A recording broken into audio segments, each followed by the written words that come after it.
All right, welcome on back to East Texas now. So I know we were talking earlier about budget. We're noticing more and more counties getting ready to discuss their next budget for the fiscal year, and Nacogdoches is just like everybody else. They're under that same umbrella. Giving us some more details on this budget kind of planning for Nacogdoches County. Let's go now to our very own Olivia Hartpence with more details on just what the discussion, what the focus is for for this upcoming year. Yeah, Hannah. So today I was at their budget workshop that they had. This is one of their first ones. And their main priority items were targeting that cyber attack that happened around May, June-ish. They want to put up more guardrails. That is a huge priority for them moving forward. The new jail that they're building in Nacogdoches, a lot of that early planning is happening right now. They're trying to sell the bonds. I believe they're going to sell all the bonds at once. So they're working on getting that done. And then they're also working on, if taxes are going to raise, if they're going to fall, how they're going to accommodate certain employee or citizen, I think, what is it called?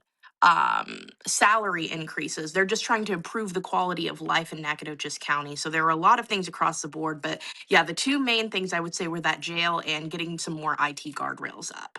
Gotcha. Okay. So I know you mentioned this was the first workshop. Are they looking ahead of planning the next one, or how many before they nail down on exactly when a decision will be made on where the money's coming from, where it's going, and what all it's going to be going towards? Yeah, a lot of this is going to be happening in the next 3 weeks. Like I have a couple dates written down here. On the 13th, that's when they're going to get their bond ratings. On the 18th is when they're going to have their proposed tax rate. On the 19th is when they're going to publish those employee salaries if they do make any changes at all. So when I was talking to Judge Bentley, he explained that a lot of this is trying to get this done as soon as possible through this like 3 to 4 week planning stage that they have. Gotcha. Okay. And I know you got to talk to who was it that with the county? I got to talk to Judge Chris Bentley. That's right. All right. Let's hear more from him. Thank you so much, Olivia. So I'll just start by asking a little bit about what you guys were doing here today.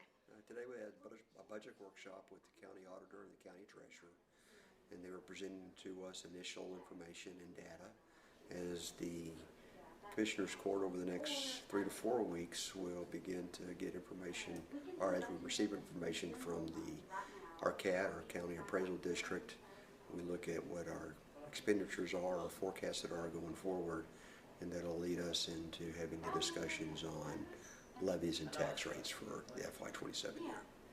And obviously, these next 3 to 4 weeks are going to be really big for you guys. You mentioned it a little bit, but what are you guys going to be focusing on? Our primary, well, we have a couple priorities going into this next FY. And those priorities center around, as you probably already know, cyber attack that the county went through the month of June, and IT infrastructure upgrades. So we're gathering information with regards to what our IT infrastructure needs to look like going forward for the citizens of this county. And then we're going to have a very deliberate debate on our people in this county. And that includes everything from cost of living adjustments to salary adjustments. And when we believe we need to make those decisions, we will. And it'll be based upon, again, a very deliberate conversation between the commissioners. I know for the IT specifically, you guys, I think, had a presentation from a company. How did that go? It went very well. We're asking software companies to come in to give us presentations. And then after they give us a 20 to 30 minute presentation, then we're going to interview them. We want to see how they best fit for Nacogdoches County. So we've had one, and we're going to have another one that's going to be over the next 10 days. We'll have that company come in a workshop as well and present to us what they offer this county, and then the court will interview them to see how they meet the needs of our county as we go forward. And for these new adjustments that you have to do, is this in the budget already? I guess The IT upgrades? Yes. Oh, I see. Yeah, we already have a IT budget. And to answer your question, that's a yes and no answer. Yes, IT infrastructure is already built into our budget. What is not built into the budget that we are exploring right now is infrastructure upgrades.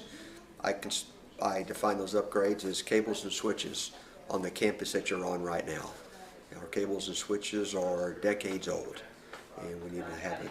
We're looking at what that infrastructure upgrade looks like within the campus here. Bringing on a new software. There's always upfront costs with any software upgrades you bring, but sustainment of that is built into the budget over the year. Other upgrades are hardware upgrades. We already have a hardware plan in place, and we are executing that. And then the other thing that the previous court approved was the new website for the county. So that was already built into the budget that IT works off of, and will continue to be built in as we go into the next FY. And then I guess kind of in that question, where are you guys going to get the money for the improvement upgrades? Well, those are the debates we're going to have. You know, when the Central Appraisal District presents to us what our no new net revenue tax rate is, and we compare that to what the voter approval tax rate is, there is about historically, I'm going to use a 3% delta. I believe, if my information is correct, last year the no new tax revenue rate was just over 41%, or 41 cents on a $100 value. The voter approval rate was 45, and then the court last year decided on 43.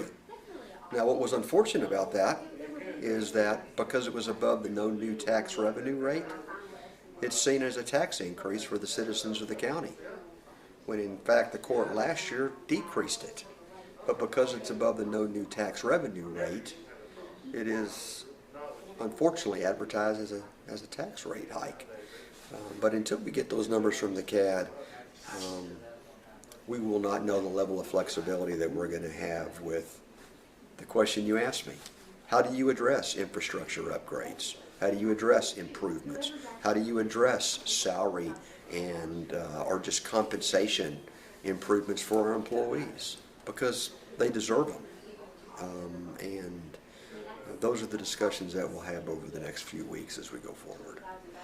And I know that a lot of the discussion here was that interest is high. It's just as the economy gets worse, it's getting tighter. How are you guys managing that? And is that an issue for you guys? I'm not going to say it's an issue, because I think I don't think it's a kitchen table discussion everybody has each morning when they wake up, isn't it? You know, a cost of bread costs the same for you as it costs for me. So it is always central to the discussions that the court has as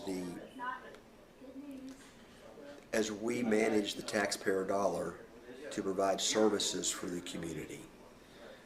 There are services that we are required to do by the state of Texas, by the laws. And when I look at IT infrastructure specifically, services are provided differently than they were 10 years ago. And so we have to, in my opinion, meet the needs of the people by providing those services. And we're going to talk about how we do that. And do you think that there is any possibility of a tax increase at all? I'm not going to, until we understand what our values are and what our flexibility is with regards to a levy and a rate. I'm not going to answer that right now.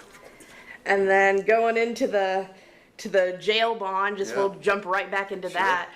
How is that going for you guys? Obviously, that's going to be a huge project that you take on, especially this year. Could you just speak on that? Sure, real briefly I will. We had a great conversation yesterday as myself and the county attorney articulated with the county auditor the Nacogdoches County position as it is today with regards to our economy, what we believe our growth is going to look like, the great things that have happened in Nacogdoches with SFA and the UT system, with the growth of I-69 coming in.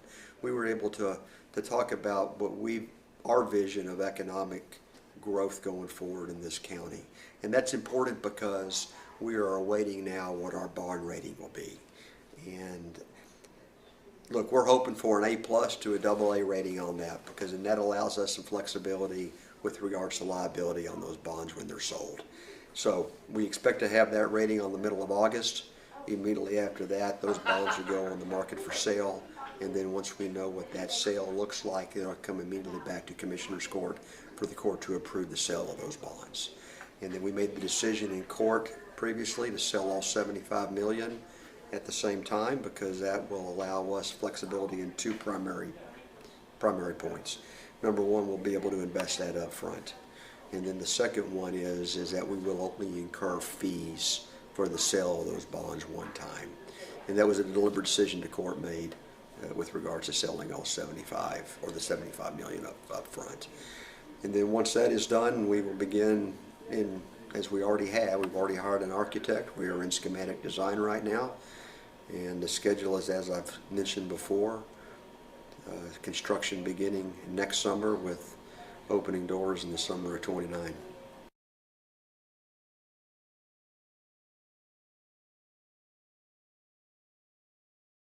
Now, again, like Olivia mentioned, there's going to be more workshops coming up in the near future, all taking place within the next 3 weeks.